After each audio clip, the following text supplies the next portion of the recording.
grand format aujourd'hui depuis l'Alsace Arena, c'est derrière le lycée Couffignal à Strasbourg, Quentin et Gélène. Ça y est, ça voit enfin le jour cette arena, puisqu'elle devait ouvrir durant le Covid. Tout à fait, ouais. En fait, du coup, je devais ouvrir le 14 mars, quelque chose comme ça. Et tout s'est arrêté, tout s'est emballé aussi sur le plan sanitaire, donc on a tout annulé.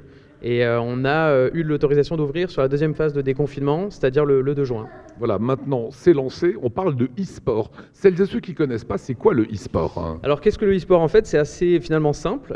C'est ce qu'on va appeler la pratique compétitive des jeux vidéo. Donc c'est vraiment au sens large tous les jeux vidéo qui peuvent être amenés d'une manière ou d'une autre à être joués en compétition. C'est ce qu'on fait chez soi tranquillement à la maison. C'est ce qu'on peut faire chez soi tranquillement à la maison, mais il faut savoir que l'e-sport est principalement né dans des événements qu'on appelait des LAN, donc ça vient de l'anglais, Local Arena Network. C'était des événements qui ont commencé à exister dans les années 80, fin 90, début 2000, où on se retrouvait, on arrivait avec son PC, qui étaient des gros PC, des énormes écrans cathodiques, on est loin des écrans actuels, et on prenait le train ou la voiture et on se retrouvait souvent dans des gymnases, et on dormait à même le gymnase sous son ordinateur, et c'était juste des passionnés qui organisaient des compètes entre eux.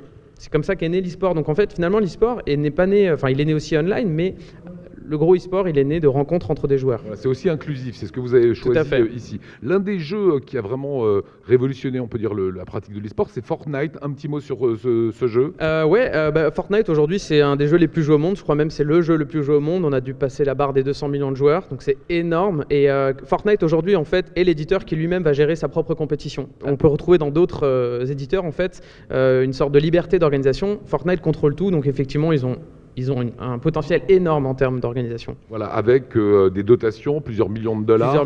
On est comme un sport quasiment traditionnel. Tout à fait, complètement. Qu'est-ce qu'on attend ici ? Parce que je suis très étonné, il y a beaucoup de monde dans les différentes salles. Qu'est-ce qu'on a de plus que le jeu chez soi ?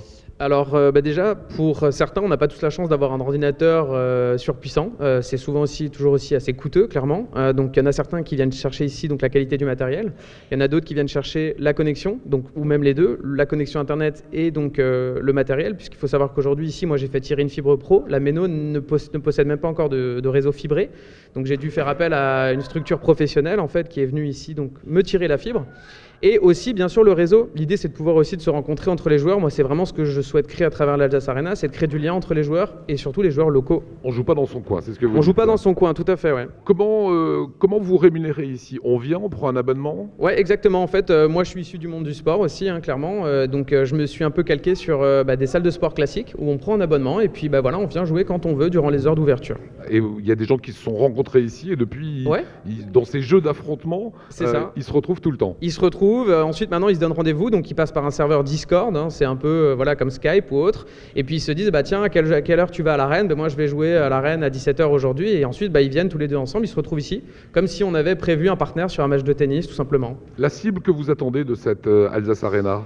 Elle est assez large. Là, si on regarde dans la salle, on a des jeunes de 8 ans, on a des jeunes de 20, 30 ans, donc il y a un peu de tout. Mais c'est vrai qu'en soi, le positionnement du local, qui est proche du lycée Couffignal et d'autres lycées, effectivement, va quand même cibler des jeunes, on va dire, de 18 à 25 ans, à peu près. Un petit mot sur la structure ici. Donc, il y a cette arène, comment vous l'appelez, ce côté-là ? Ça, c'est l'espace scénique, qui est face à une tribune avec un écran géant. C'est une configuration qu'on retrouve dans des gros événements aujourd'hui internationaux, mais à une plus petite échelle. L'idée, c'est de mettre en avant les joueurs ou les joueuses et de leur donner une sorte de petite heure de gloire sans nécessairement être des joueurs professionnels mondialement connus. Donc, il peut y avoir du public en face. C'est tout l'objectif, c'est d'avoir les parents, la famille, les cousins, cousines et autres qui viennent découvrir l'univers d'une personne qui joue au e-sport. Voilà, et on peut sélectionner ici sur ce mur. C'est ça. Là, par exemple, c'est du Fortnite, c'est en live, donc c'est une personne qui est dans l'arène. C'est Yasmine là qui joue et du coup, c'est elle qu'on voit sur l'écran, Dernière question, ça vient d'ouvrir, maintenant on peut dire que c'est réellement lancé. Ça va être quoi le modèle économique ? Comment est-ce que vous allez perdurer ? Alors, il y en a plusieurs en fait.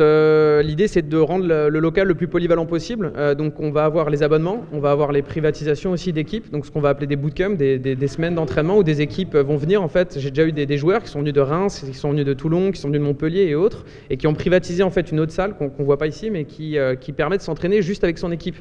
C'est comme si maintenant on allait réserver un terrain de football parce qu'on n'a pas les moyens d'avoir son propre terrain pour travailler avec ces joueurs, quoi. Il y a des professeurs qui viennent aussi donner quelques cours. Exactement, maintenant j'ai mis en place du coaching, il y a des coachs professionnels qui sont venus, il y a du coaching individuel aussi. Et là, à la Toussaint, on va même lancer un projet qui est assez novateur. C'est de lier l'apprentissage de l'anglais avec la pratique des jeux vidéo. Donc en fait, j'ai déjà trouvé une professeure qui est agréée à Strasbourg et elle va animer avec moi en fait un stage gaming cours d'anglais.